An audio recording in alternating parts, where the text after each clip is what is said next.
Good afternoon, everybody, and thanks for joining us for Are the New Weight Loss Medications Right for You? I'm Greg Berry, Director of Communications in the Office of Alumni Affairs. Since we're virtual, please excuse any issues that may pop up. If you have problems with your video or audio, click the reconnect button to get back to the webinar right away. As we begin, I want to toss a quick question out to our audience. Have you or a family member ever taken weight loss medication? There are only two answers to choose from, yes or no. And you should see that now on your browser. We're going to go ahead and leave this up for a few moments so you can submit your answer. And we already see answers coming through. A note to our live attendees. Today's webinar is being recorded. We'll be posting the replay onto our website by tomorrow. And once it's ready, we're going to email everybody with the replay link. Also, if you have questions during today's presentation, drop them in the chat. We'll have time for Q&A at the end. Today, we're excited to welcome two guests to our webinar series. Dr. James Hill is one of the world's foremost experts in obesity and weight management. He is director of the Nutrition Obesity Research Center and a professor here at UAB. Meanwhile, Dr. Holly Wyatt is returning for her third webinar with us. She is a professor in nutrition sciences and has more than 20 years of clinical experience in weight reduction. Dr. Wyatt has been part of two of our previous webinars, as I mentioned, in How Can You Achieve Lifestyle Wellness? She explores what lifestyle wellness is, why you need it, and how you can achieve it, and explains what a lifestyle wellness score is. And during the Science of Cravings, she uncovered the truth about why we crave certain foods and how we can crush those cravings. You can take a look at both of those webinars by visiting alumni.uab.edu/videos. And before we toss things over to them, I want to take a look at our poll. 63, so about 2/3 of our audience either has taken or a family member has taken weight loss medication. I'm going to go ahead and end that poll. Thank you so much for everybody that took part in that. And with a better idea now of our audience, Dr. Hill, Dr. Wyatt, thanks so much for being here. And I'm going to turn things over to you. All right. I will get us kicked off. I hear a lot of background noise. Is it just me? I am hearing some kind of ambient wind. Okay. I don't know. So can you tell where it's coming from? I cannot tell where it's coming from. Dr. Hill, go ahead and say something. Let's see if that helps. Yeah, it's coming here. That's better. That's better right there. Okay. So let's get going. I just thought we would check that out. All right, guys. So welcome. Good afternoon. This is exciting to see so many people interested in this topic. So what our plan is to talk about are the new weight loss medications right for you. The way we've organized this webinar is in two parts. The first part is we're going to take our top 8 questions, the questions we get all the time about these new weight loss drugs, and we're going to give you those answers. And then we're going to allow plenty of time to open it up for your questions, because I know you have a lot of questions. So as we're talking about something and a question pops in, write it down, put it in the chat. We are going to give plenty of time so that we can answer all of those questions. All right, let's get started. How I want to first frame this is make sure we're on the same page about what are the new weight loss medications. It's a little bit confusing out there because every medication has 2 names, a generic name that doctors like to use, and then a trade name that the pharmaceutical companies like to use. So they market the drugs with the trade names, and they may be the names you're aware of. And then there's a identical name for the same medication that's considered a generic name that is sometimes used. So it can be confusing. So I'm hoping that the next few slides can clear this up for everybody. So the first drug that I want to talk about is semaglutide. It is a drug that has been out for a while. It is the one that a lot of people talk about. It is sold in two different by two different trade names. It goes by 2 different trade names. So semaglutide is the generic name I was talking about. And it also has a trade name named Ozempic, which many of you probably have heard about, the Ozempic commercial that's out there everywhere. And it also goes by a second trade name, Wegovy. Both Ozempic and Wegovy are both semaglutide. However, Ozempic is the specific drug you use if you're treating type 2 diabetes. It has the indication, it was given the FDA indication for the treatment of type 2 diabetes, and Wegovy has the indication for weight loss, but they're both semaglutide. Doses may be slightly different, but they're the same basic drug. All right, we also have, tirzepatide. This is also a new weight loss medication that has come out fairly recently. Tirzepatide is the genetic drug name that you may hear. And then it also has two trade names. One of them, Jim, I think that's you I can hear. So maybe you mute and that might help. There we go. And so I think that, and then Mounjaro is the trade name that is used for type 2 diabetes, and Zepbound, the trade name that's used for weight loss. But both Mounjaro and Zepbound are tirzepatide, the same drug, basically. Novo Nordisk makes both Ozempic and Wegovy, makes the semaglutide, and Eli Lilly makes tirzepatide, so it makes both Mounjaro and Zepbound. All right, one more thing to consider. Semaglutide is mimicking the hormone called glucagon-like peptide 1, or GLP-1 for short. And tirzepatide is mimicking the hormone glucagon-like peptide 1, GLP-1, and a second hormone, glucose-dependent insulinotropic polypeptide, or we call that GIP. So semaglutide is just a GLP-1 drug, and tirzepatide is a GLP-1 and a GIP. It is doing two hormones, not just one. Both Ozempic and Wegovy are semaglutide. Both Zepbound and Mounjaro are tirzepatide. So that's going to be important for you to kind of remember as we go through these slides. All right, Jim, kick us off. Okay, can you hear me? Can you hear me, Yes. Holly? Yes. You are good. All right. The second question is, how popular are the new weight loss medications? You hear about these everywhere. What do we know about how many people are taking them? And again, this is a moving target because things are changing really quickly. But at the time we put this together, here's some of the information that we had. Most people have heard about these new medications. I can't imagine the 30% that hasn't heard of them. You must be living under a rock because they're everywhere. 1 in 8, or about 12% of adults, have actually taken a GLP-1 medication. And 1 in 16, about 6%, are currently taking a GLP-1 medication. Now, again, we're going to talk about this later on, but these medications were meant to be taken over the long term.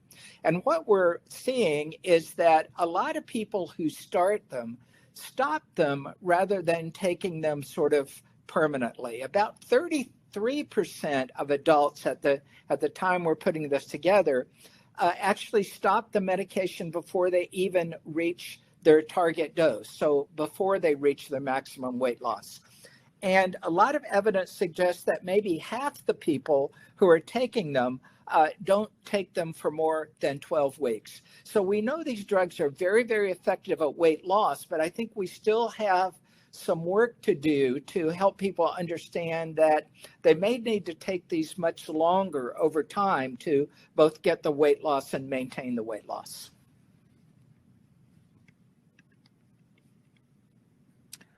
All right. Next question. How do these GLP-1 medications work?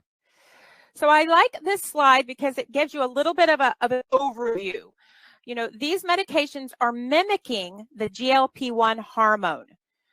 The GLP hormone works in many, many different tissues in our body. It has receptors. It has receptors in the brain, as you can see, in the liver, in the pancreas, and in the stomach. It has receptors in multiple organs. What happens when you take these GLP-1 medications, you take the medication and it mimics the GLP-1 hormone. It's not the GLP-1 hormone. That's a myth that some people think, that you get high levels of GLP-1 or it causes your body to secrete GLP-1. It doesn't. It is it's a synthetic molecule basically that looks like the real GLP-1. It's different, but enough like it can sit on the receptor and all these different cells that have a GLP-1 receptor. And when this medication sits on the GLP-1 receptor, it allows the cell to do whatever it normally does when GLP-1 stimulates it. It's like turning on a light switch. So the medication binds to the receptor and turns the cell on.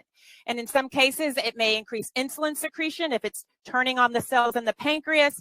It may be turning on different cells in the brain that increase satiety or decrease your appetite. It does different things if it's turning on the cells that are in your liver, and different things if it's turning on the cells in your stomach.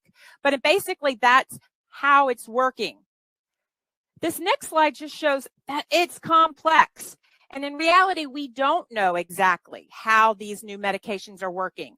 There are GLP-1 receptors all over the body, and you can see that in this slide.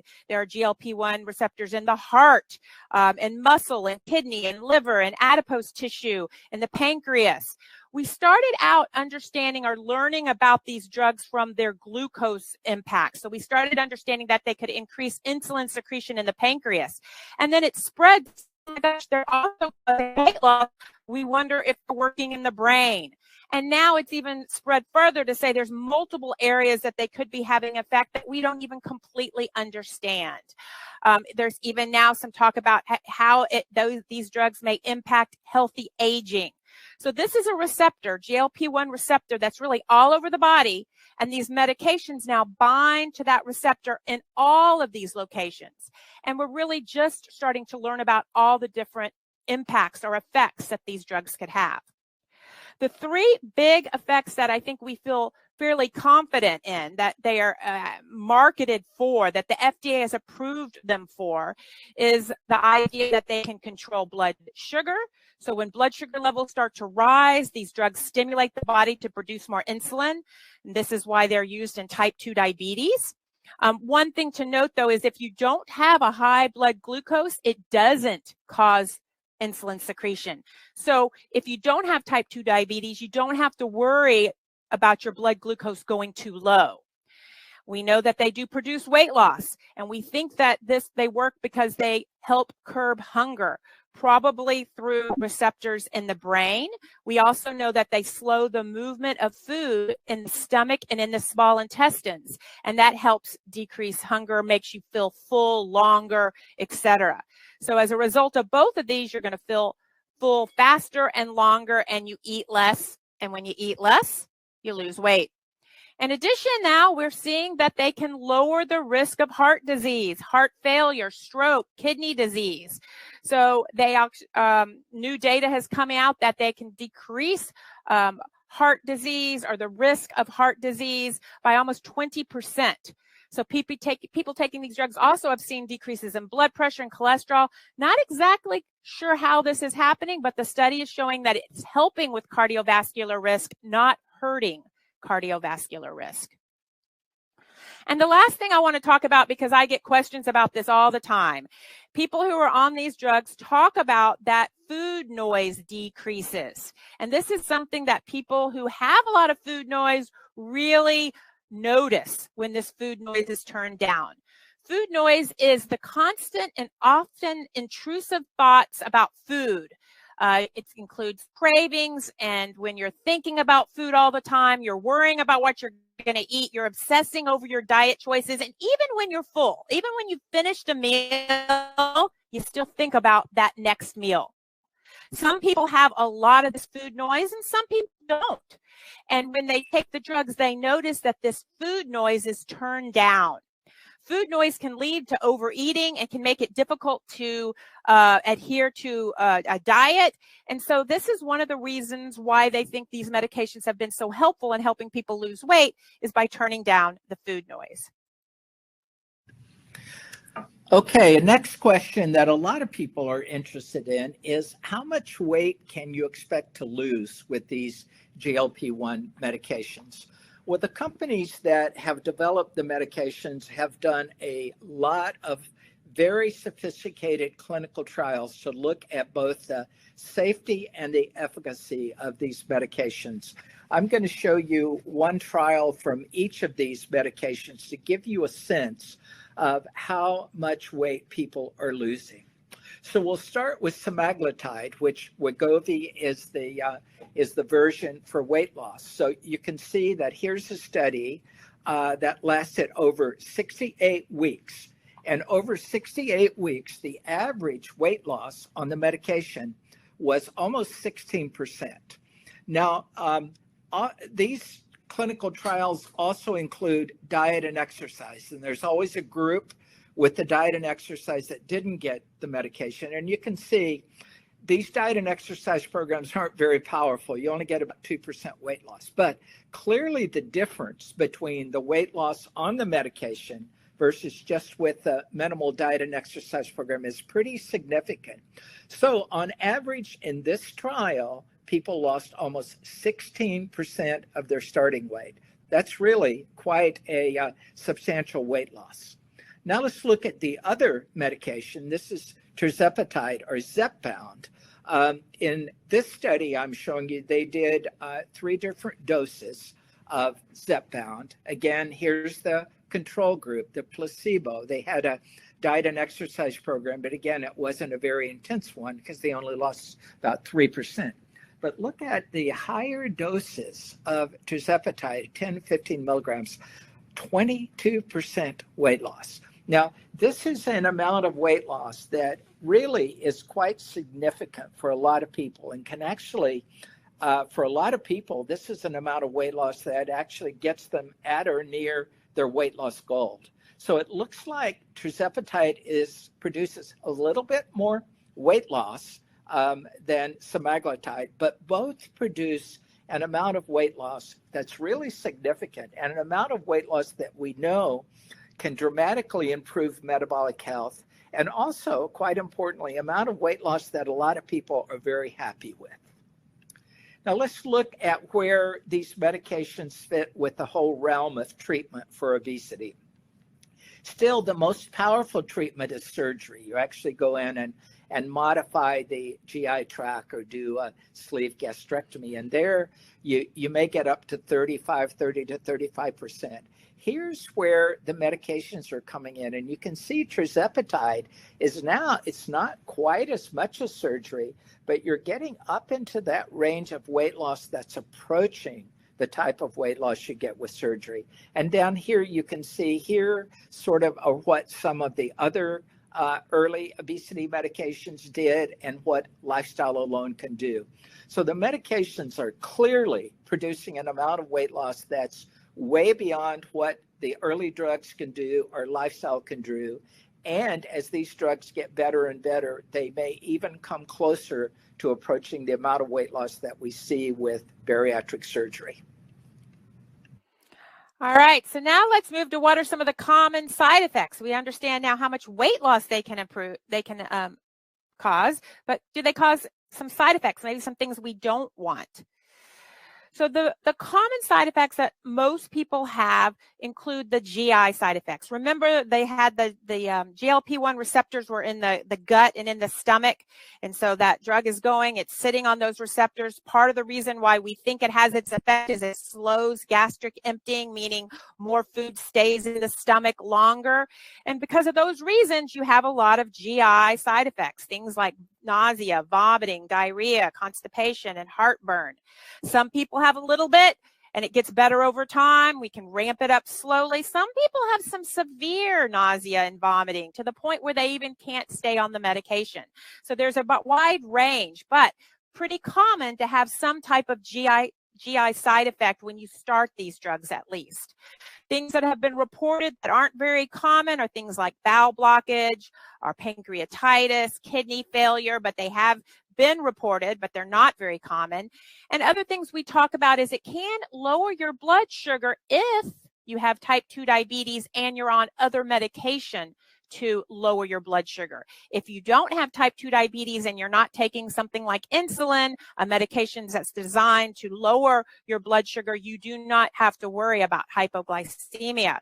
In addition, people who have a family history of medullary thyroid cancer probably should not be on these drugs. While we haven't seen these drugs causing it, it has shown some effect in lab rats. So because we don't know for sure, and thyroid cancer or medullary thyroid cancer takes a long time to show up, if you have that history or family of it, we're not recommending you to be on these drugs. Now, this isn't just any type of thyroid cancer. It's a very specific type called medullary thyroid cancer. And then if you've had pancreatitis, we also are not recommending you to be on these medications. The one thing I just had to throw up, because I always get questions about this, is something called Wegovy face or Ozempic face. And the idea that people who are on these drugs suddenly have wrinkles and start to look a little bit older.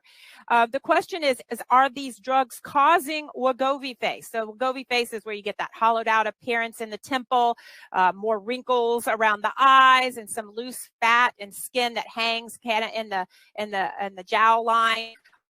And as far as we know, it's not anything specific about these drugs that cause Wegovy face or cause these features that we're looking at here. It's the amount of weight loss and maybe how fast someone loses the weight that actually is causing this change.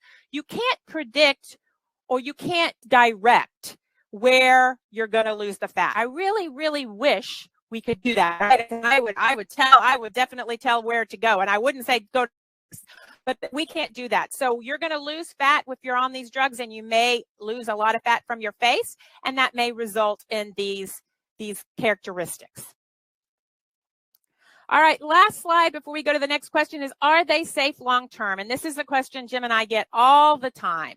I will tell you right now, we have 4-year data on semaglutide, and it's been published, and we don't see any major safety concerns within that 4-year data. However, 4-year data is only 4-year data, and there's always possible that there's some safety issue that will pop up and people are on it for longer periods of time, and we're going to be talking about how long you can be on this drug in a little bit. But the idea is you probably do need to be on it for extended periods of time, and you don't necessarily know. In addition, there could be some rare side effects that will take a while and for them to show up, or we'll have this medication will need to be in a lot of people before we're see the side effects or see the adverse events that could happen. So right now it does look like they're safe. 4-year data is actually pretty long data for a medication, but we obviously don't know, and we will continue to monitor this as we go. So the next question is, who's a good candidate for a GLP-1 weight loss medication? How do you know if this is right for you? Really, the major criteria is your body mass index, your BMI. And BMI is calculated as your weight in kilograms over your height squared in meters. But the easy way for those of us that don't use the metric system all the time is go online and just Google BMI calculator. There are a ton of BMI calculators out there. You can put in your height in inches, and you can put in your weight in pounds, and it will calculate your BMI. So these medications are meant for people that have a BMI of 30 or higher. This is actually how we classify obesity, as a BMI of 30 or higher, or a BMI of 27, which is in the overweight range, if you have a weight-related health condition, high blood pressure, high cholesterol, diabetes. So it's based on BMI of 30, even if you don't have any other health conditions, or a BMI of 27 if you have at least one other health condition. Now, a lot of healthcare providers want you to have tried weight loss through diet and exercise without success, but I think as time goes on, you're going to see more and more people.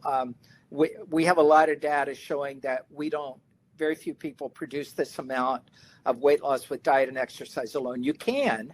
Definitely you can, and certainly it's reasonable to try it at first. But these are the criteria right now for which a healthcare provider would consider prescribing a GLP-1 medication. All right. Are the new weight loss medications the easy way out? This is another question I get a lot. Is it cheating to take the medication? What do y'all think? Before I show you my answer, I want you to think a little bit about yours. Do you think it's cheating? These medications allow you to not think about food as much. They allow you to eat a lot less food. That's how they're working. That's why you're losing the weight. You're taking a medication to do that. Is that fair or is it cheating? All right, here's how I think about this, and I think Jim agrees with me on that. We know that not everyone supports the medication. Some are worried about safety, but there are other people out there that think weight loss should be or could be done successfully by just working hard. What I don't think they realize is that obesity is not a problem of lack of willpower. We know that now. We have lots of data to show that there's genes involved. Biology is involved. The playing field is not equal. Some people have cards that make it much, much more difficult to lose weight, to maintain a healthy weight. Some people have a genetic predisposition that is not under their control that makes it harder than other people. And yes, it's a combination of biology and environment, but both of those together are really what's producing the obesity epidemic that we're seeing. It makes sense then, because we have genetic predispositions and it's not equal, that some people need extra help in losing weight or not gaining weight, and that different people, everyone's different. You also may realize that people who don't have that genetic predisposition, who maybe haven't struggled with their weight, maybe don't get it because they haven't experienced food noise. They haven't experienced really trying to lose weight and not being able to do it. They don't have that predisposition. So it's really something that's foreign to them. They just don't have insight into that. It's so how hard it is very different for different people. We have medications that work or we use really easily without thinking twice for other lifestyle diseases. For instance, we use medications for type 2 diabetes.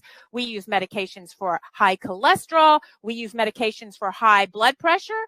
You could argue that all of those diseases could be treated with lifestyle, and yet we don't say it's an easy way out to take a medication to treat those diseases. So I think we need to start thinking of obesity in that same group, in that same way. And I think this is a way we level the playing field. It's not an unfair advantage. It's a way we actually level the playing field. So I don't believe you're cheating if you take one of these medications. Okay, the next question is, what happens if you reach your weight loss goal? Do you stop taking the drug? This is a really, really important question because I told you early on that maybe even up to half the people that begin taking these aren't taking them after 12 weeks or so. So what happens if you take these meds, you achieve your 15, 20% weight loss, and you stop? Well, put simply, you are likely to regain the weight. Here's in the clinical trials, they always have an arm. This is the people that lose weight on the meds, and they always have an arm where they switch them back off the meds. And look what happens when you stop the meds. It's not surprising. The way these medications work is they make you feel full, they reduce the food noise while you're taking the medications. When you stop taking the medications, all that comes back. So the idea that you can simply take these, get the weight off, and then go forward is something people need to rethink. It's not that easy. And we'll talk about there may be a way to keep it off, but for these people, they didn't have a plan. They were just on the meds. They stopped the meds and they regain it. So if you stop the medication without having a serious plan to keep the weight off, almost certainly you're going to regain the weight. Now, there are a lot of reasons why people stop taking these medications, and these are all okay. Not everybody feels great. We've talked to a lot of people. They lose the weight. They love the weight loss. They just don't feel good on the medications. Some people don't even lose a lot of weight. Not everybody who takes the meds gets the, significant weight loss. So there are a few people who the meds don't work for them. I've talked to a couple of people, they took it, but they just didn't lose very much weight. There are practical reasons that insurance may not cover these medications, and we'll talk about it in a minute. they're very expensive. So if you have to cover them out of pocket, that might not be doable for some people. So some people can't afford to continue. We've had this problem recently, although maybe it's getting better, is there's not a reliable supply. So we've seen people that had prescriptions, but there was no medication around to fill it. So they weren't able to get it, and they didn't go off voluntarily, but they went off and quite likely regained the weight. This is one we see a lot. Some people are just not comfortable with the thought of taking medication forever, at least for weight loss. And as Holly said, we have a lot of instances where people take medications over the long term, diabetes, managing lipids, managing blood pressure.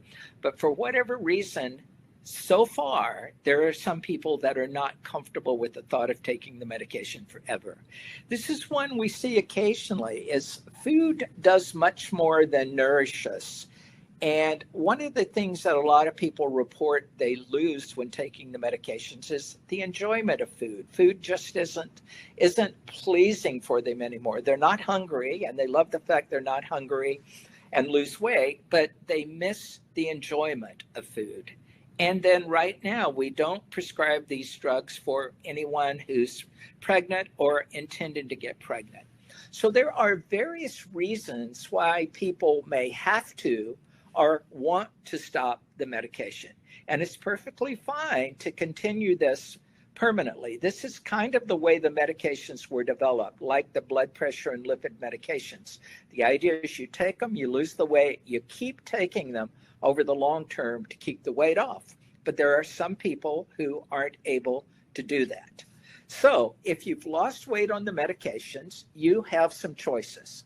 You can continue on the medication indefinitely. We do it with other meds. And what we tell people, if you've lost the weight and you feel great, keep taking the medication. Again, we have pretty good safety data. There's no indication that these medications are unsafe.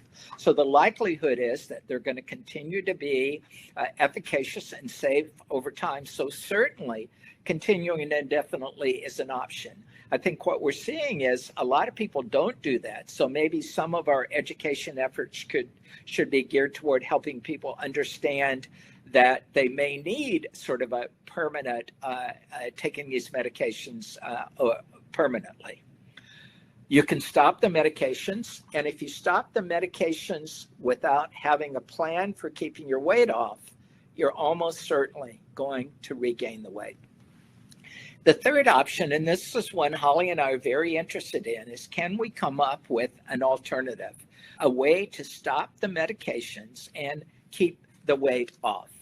How do you do that? You need a plan to do it. Again, if you don't do it without a plan, it's quite likely that you're going to regain the weight.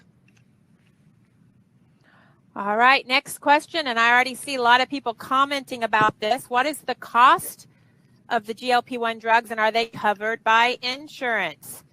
And the question, or the answer to this question, is it really depends. The list price for a lot of these drugs ranges anywhere from $900 to $1,300 or even more. And this is before insurance or rebates or other discounts. And sometimes you can get those from the drug companies. The cost also varies by the dosage that you need. The lower dosages cost less money. And sometimes I've actually seen people start with a lower dosage and then can't increase it because the amount of money that it costs to increase the dosage is something they can't spend. So you need to be careful about that. More insurances will cover it for diabetes than for weight loss. So if you have type 2 diabetes, you're more likely to get coverage for that than if you're just wanting it for weight loss alone. I would say right now the demand is very, very high and supply is limited. And you know, when those two things go hand in hand, that causes that cost to be up. I do think that that will change in the future. I do think as we have more and more medications becoming available, and there's a lot in the pipeline that are lining up for the FDA to approve them, we're going to have more options. We're going to have more drug companies. And when we have a bigger supply and more options, that is going to allow that the cost to come down. So I do think the cost will come down in the future. And then also at a certain point, these medications will become generic, meaning any company can make semaglutide. And at that point, the cost of semaglutide will decrease. So right now, cost is a problem. They are not always covered. Sometimes they'll cover a little bit. Sometimes insurance companies won't cover it at all. You can imagine there's a lot of people who want to take these drugs. And if the insurance companies covered it for everybody, it would mean that premiums would probably go up. That means everybody's premium might go up $200. So when you're thinking about should the drug companies or the pharmaceutical companies cover these drugs, you have to realize that would probably be translated into premiums going up. All right, here's the I think it's the last question, is what has the success of GLP-1 medications taught us? Oh boy, I think we've learned so much with these medications. So what are some of the things we've learned? Well, clearly people want to lose weight. I think, the polls said 70% of people are interested in the weight loss medication. So people really are interested in losing weight and in things that will help them lose the weight. We know that weight impacts people's lives. Your weight is way more than just a number on the scale. It impacts almost every aspect of your life. So this is a really critical, important issue, and it's an issue people care about. One of the things that I think the medications tell us without a doubt is obesity is not simply a matter of bad behavior, and it can't be reversed by willpower alone. Think about it. We've tried for decades to lose weight using willpower, and some people succeed. Not everybody fails, but very few people have been able to achieve 15, 20, 25% weight loss. With the medications, they're actually going in and impacting human physiology. So now it's not willpower alone, you're actually helping with a physiological approach. So very clearly, obesity is not just bad behavior, it's not just behavior, it's not just willpower, it's biology. Biology is important, and as Holly said before, the medications affect your biology in a way that levels the playing field. We need tools to help. Again, with willpower, some people can do it, but very few people achieve significant weight loss. Tools like these medications, and there are other tools, other medications that are coming down the pike, we're going to need those to help people be successful. What the GLP-1 medications show us is that the brain is important here. And the brain can interpret satiety signals and really affects your appetite and your hunger. And the GLP-1 medications seem to show that here's a signal maybe coming from your gut that ultimately ends up and tells your brain that you don't need to eat, that you're full. This changes the biology, and it shows that we can change the biology. Behavior, willpower alone isn't going to work sufficiently for most people. So having tools like the GLP-1 medications that can actually go in and impact biology has shown to be a bit of a game changer. And these medications show a huge impact on our health and reducing obesity. And everywhere you look, the medications have an impact. They reduce heart disease, they reduce kidney and liver disease, on and on and on. When you take people and produce 15 to 20 to 25% weight loss, the impact of that weight loss on metabolic health is amazing.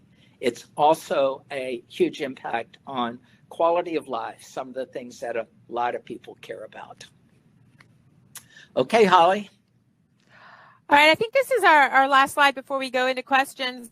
But we do have a podcast. We have done, I think, at least 2 on the weight loss medications, 2 different podcasts. We talk about all different aspects of weight loss. And so this is a UAB podcast through the NORCS, which is the Nutrition Obesity Research Center. We have one here. So we would love for you to join us on our podcast. And like I said, we answer a lot of questions about the medications. There's 2 specific episodes that you could listen to that could help answer your questions. And this is where you can find it at weightlossan.com or on podcast platforms, or here's a QR code to get you directly there. All right, let's see. It's your turn. There we go. So we're going to get some questions, and I apologize to people who weren't able to get in. We do have more than 150 people in the room, so it's been a fantastic crowd. And we do only have a few minutes. Dr. Holly has to run. She's teaching class, so we're going to get to these right away. What do I do after I lose the weight? How can I keep this up? This is a common theme for a lot of these questions coming in. I've taken the medicine. I've lost the weight. Now what? Well, I'll take a stab at this. And Jim said it. You have to have a plan, guys. If you just stop the medication, I feel confident the majority of you will regain the weight. If, however, you work on behaviors that we know can help with maintenance, and there are behaviors that we've studied. Jim and I have spent our whole career studying weight loss maintenance and what are the characteristics of people who are successful at maintaining a weight. What are those behaviors? And there's not just one behavior, there's a whole group of behaviors.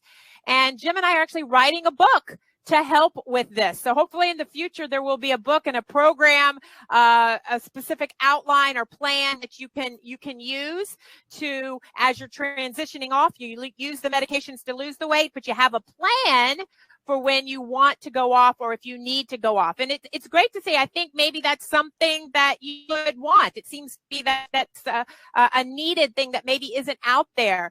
You've got to make some changes to your diet. You got to make some changes to your activity, and you've got to make some changes to your mindset. That has to happen. You can't go back to your old lifestyle without the drug, or you will regain the weight. So how about the yo-yo effect? This mom says that she has a teen struggling with obesity. She wants to avoid the yo-yo effect. Is the drug tested? Are the drugs tested safe for teens and young adults? Jim, do you want me to do that one? Go ahead. Go ahead. Okay, so the medications right now are for adults. I don't think they're approved for teenagers yet. In terms of the yo-yo, yes, you're going to have the yo-yo effect. Like I said, if you stop the drug. So you need to have a plan. If you're going to stop the drug, you're going to have to do something else so that you won't have the yo-yo effect. But for right now, they're only approved in adults. Yeah, let me comment just briefly. I was on mute and speaking on that last question. I wanted to weigh in just briefly that if you lose weight on the medications and you want to stop the medications, again, what you want to do is maintain your weight. And Holly and I have spent our career understanding losing weight is very different than keeping it off. If you've lost weight on the medications, the strategies you're going to use to keep the weight off are different than the strategies you would use to lose the weight. And Holly and I are developing plans for doing that. So if the medications work for you and you feel good, continue them. If you don't want or can't stay on them, we're hopefully going to come up with a plan, a specific plan to help you do that. What about people who are hypoglycemic without diabetes? Are they still safe to use medications? I assume so because it's marketed towards a wide audience. Yeah, I don't think it tends to be how the medications cause hypoglycemia is if your blood glucose is elevated in the medications that cause too low a sugar. So we really don't see a risk of low blood sugar if that's not the case, if you don't have type 2 diabetes or are taking another medication that causes low sugar. I would say be careful, start slow, always talk to your doctor. I mean, I don't know your a specific situation, but that's true. What I said is true in general. I'll expand this question just a little bit. This one touches on thyroid medications, but are they safe to take with any medication, or is it something check with your doctor, check on the back of the box, anything like that? I mean, I think it's always good to check with your doctor. You're going to have a prescription to be able to get these medications, or I highly recommend for that reason that you're not going out there and trying to get it without your doctor knowing what's going on, because your doctor is the best person to be able to look for specific drug interactions or problems that might exist that are very unique to you. And so I do advise you involving your primary care physician, involving your doctor. But in general, in terms of thyroid medications, you can, as far as I know, combine GLP-1 medications and thyroid medications. Do you think GLP-1 drugs will become indicated for other conditions like PCOS? Jim, do you want that one, or do you want me to go on that one? No, go ahead. I think we're going to see more and more indications. I don't know about PCOS, but because this receptor is located in so many different locations, because it does produce so much weight loss, and that this amount of weight loss has tremendous impact on other diseases where weight is a factor. I think we're going to see new indications in the future. So right now we don't have indications specifically for that. The indications are for type 2 diabetes and glucose, lowering, or for weight loss. Now, weight loss for PCOS, right? But it's for weight loss, so you got to have that BMI to be able to get the medication. I think what research is going to tell us is how much of the impact of these medications on the other things is simply due to the weight loss. We know that weight loss can affect so many things. How much is due to weight loss, but is there an effect that's over and above weight loss, which is the impact of these medications in other areas of the body? So I agree that you're going to see more and more indications for this, and we will sort out how much is weight related versus how much may be independent of the weight effect. You touched on surgery just a little bit. So if you've had gastric bypass surgery, are you eligible for these meds? Yes. Yeah. The bypass surgery, and again, a lot of people do the bariatric surgery. They lose weight. They're great. They love it. Some people actually regain a fair amount of their weight after surgery, and they certainly are people who could talk to their healthcare provider about potentially using these medications. Two more questions, and then I know, Holly, you have to go teach and actually do your day job. First one being, what is the safety and efficacy of the generic brands offered by compounding pharmacies? This is a great question. And I get this question a lot. Can we use compounding pharmacies to get semaglutide? The question is, it depends. There are compounding pharmacies that are very good, and there are some that are not. The key is with a compounding pharmacy, they don't have the same FDA or regulations around them. And so they're not regulated the same way. So there are lots of lawsuits right now. There are lots of examples of people not getting the medication or getting medications and it not being what they think it is. So it's really difficult. So for right now, I would not recommend you going to a compounding pharmacy for these medications. And the final question that we will do is, if one medication isn't helping anymore, can the medications be switched, and will that be effective? Yeah, so that's a good question. And so not everybody is going to respond to these medications. So right now we have an easy switch. You can try semaglutide. If that doesn't work, you can try tirzepatide or vice versa. There are still some other medications out there for weight loss that aren't as powerful as these that may be useful too.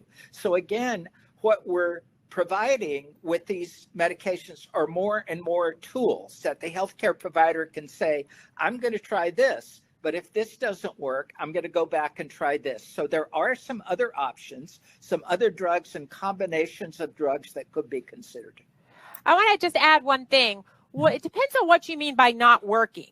So I worry that when someone said it's not working, they've lost 40 pounds or 50 pounds, and now they're not losing weight anymore, and they consider the drug not working, which that's not exactly true, right? Any of these drugs are going to produce a certain amount of weight loss, and they're still working if you're maintaining that loss. If you mean it didn't work because you didn't get enough, you only got very small amount of weight loss, then switching the drug, I think, is appropriate. But you're only going to lose so much weight, and then you're going to maintain, and that's the drug working. That's how those drugs work. So that's what I worry a little bit about. People think it's not working because I'm not losing weight anymore, but they've already lost a lot of weight. Dr. Hill, Dr. Wyatt, thank you so much for taking time to be with us this afternoon. And just a reminder, I know Dr. Holly's off to teach.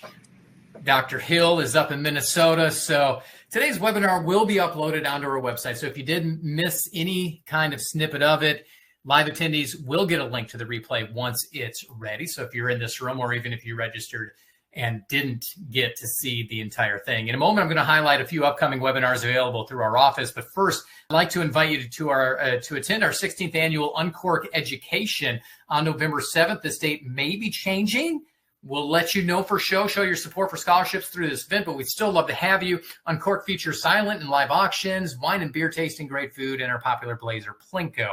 You can register for $60 at alumni.uab.edu/uncork2024. And as promised, here's a look at our next 4 webinars. Next Wednesday, September 18th, join us for Cybercrime 2024, the current top ways to lose your life savings. Gary Warner will be with us to explore ways to protect your financial assets against cyber attacks. You're invited to return on for Crushing Productivity Killers, strategies for overcoming common pitfalls that reduce performance. That is going to be on October 8th. Dr. Megan Hayes will be back to provide practical solutions on how to overcome these issues so we can maximize our effort. Then on October 15th, we'll welcome Dr. Smita Bahia for the Art and Science of Surviving Cancer. She will explore how survivors can continue to live longer lives. And on November 13th, come back for values-based self-care for the holiday season and beyond. Dr. Kaylee Crockett will be here to take a look at how to align self-care practices with personal values during a busy time of year. You can register for these and more at alumni.uab.edu/events. As we close, let us know how we're doing. The QR code on your screen takes you to a short survey. Take a moment, share your thoughts on today's presentation and what you'd like to see offered in the future. Once again, thanks so much for joining us. And as always, go Blazers.